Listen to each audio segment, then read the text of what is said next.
शंकर दास जी हैं, ऐसे तमाम साधु संत जिसका सबका नाम लेना संभव नहीं है। और कुंभ सेवा समिति सेवा भाव से 2011 से जो गठित हुआ था उस काम को किया। उसका परिणाम यह हुआ कि सिमरिया घाट सिमरिया धाम का स्वरूप लिया है।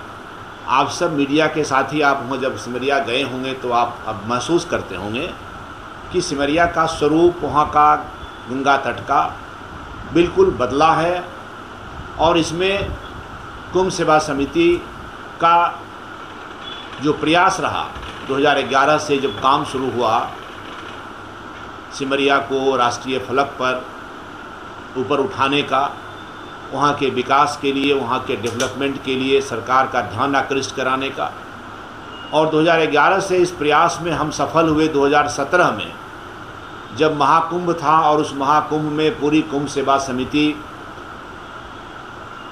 अपने माननीय मुख्यमंत्री जी को आमंत्रित करने के लिए जब हम पटना गए और उन्होंने समय दिया, और आप सब उसके गवाह हैं कि माननीय मुख्यमंत्री जी ने स्वयं सिमरिया में आकर के कुंभ का ध्वजारोहण किया और सिमरिया को एक अच्छा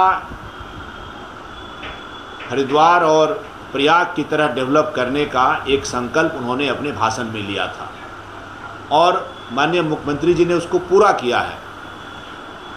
और अभी वहाँ जिस तरह से सिमरिया का विकास हुआ और जो काम पूरा हो गया है, तो हम इस 11 साल में कुंभ सेवा समिति 2011 में बनी और 17 और 24 में आज हम इस 14 साल के प्रयास में हम सिमरिया धाम बनाने में सफल हुए हैं। इसमें मैं आज कुंभ सेवा समिति के तरफ से और आपके माध्यम से ज़िले के तमाम उन लोगों को साधुवाद देता हूं, उनके प्रति आभार व्यक्त करता हूं जिन्होंने 2011 से समिति में वो सदस्य या पदाधिकारी के रूप में भले ही ना रहे हों, लेकिन उनका सहयोग हर प्रकार से कुंभ सेवा समिति को मिला है। चूँकि यह एक ऐसी संस्था है जिसमें हमारे अध्यक्ष नलिनी बाबू हैं, अशोक बाबू हैं, हमारे संजय जी हैं, सब लोग आप देख रहे हैं, भवेश जी बैठे हुए हैं, राजू भैया हैं, कुछ लोग नहीं भी हमारे पदाधिकारी अभी अनुपस्थित हैं।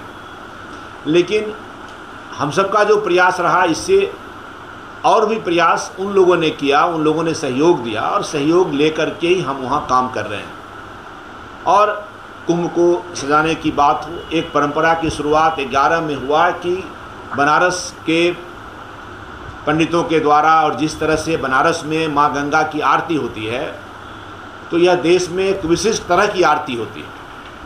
और 11 के पहले इस तरह की आरती जो आप देखते हैं वो स्वरूप, वह सिर्फ और सिर्फ बनारस में होता था। पहली बार कुंभ सेवा समिति ने उस आरती को वहाँ से उठाकर सिमरिया लाने का काम किया, और 11 में वो आरती यहाँ हुई। और लगातार कुंभ भले 3 बार हुआ 6-6 साल में, लेकिन आरती कुंभ सेवा समिति मिल करके और लोगों का सहयोग लेकर के हमने उसको प्रत्येक वर्ष कार्तिक में 1 महीना कराने का काम किया है। और 13 साल आरती का पूरा हुआ, यह 24वां साल है। अध्यक्ष जी ने आपको बता ही दिया, 14वां है। 18 अक्टूबर से शुरू होगा और कार्तिक प्रतिपदा 18 को है, और कार्तिक पूर्णिमा 15 नवंबर तक आरती चले। तो मैं कह रहा था कि जो आरती बनारस में एक जगह था, वो लोग वहीं जाके दर्शन करते थे उस तरह की विशिष्ट आरती करने का। वह आरती 11 में जब सिमरिया आया और लगातार जब सिमरिया में होने लगा तो एक परंपरा बनी।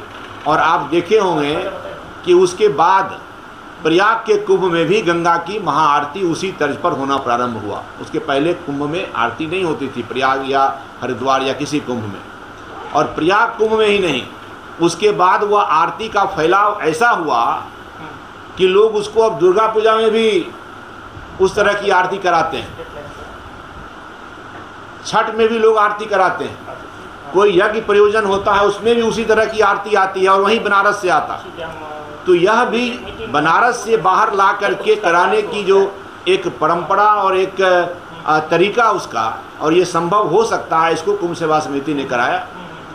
शादी के जयमाल में भी, अब शादी के, ठीक कहे संजय जी, शादी के जयमाल में भी 2 वैसे आरती करने वाले आते। मैंने उसको लोगों ने देखा और इतना पसंद किया।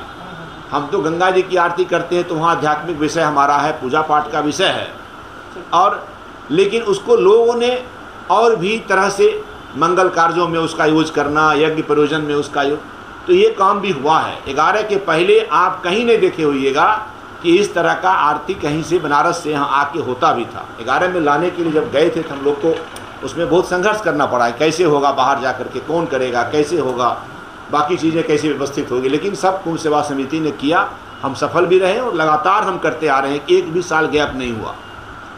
और इस बार 18 तारीख से शुरू हो रहा।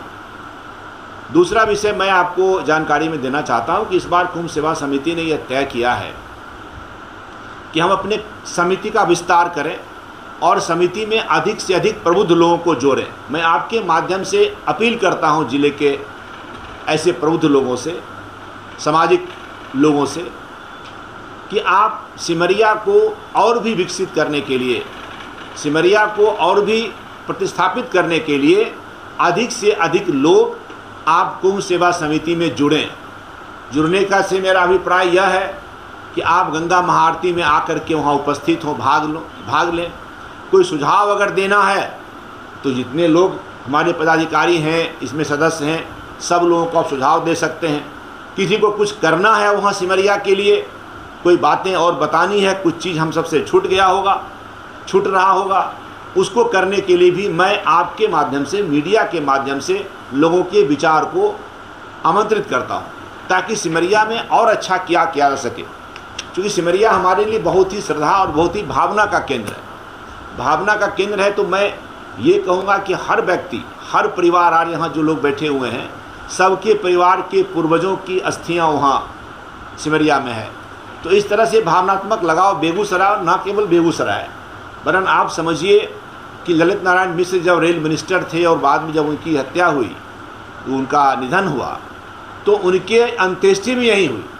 बड़े बड़े लोग, मिथिला के जितने बड़े लोग, वो चाहते हैं, या सामान्य लोग भी प्रयास करता है कि हम सिमरिया में हमारा अंतिम संस्कार हो। तो एक श्रद्धा सिमरिया में केवल बेगूसराय के लोगों का नहीं, संपूर्ण मिथिला के लोगों का है।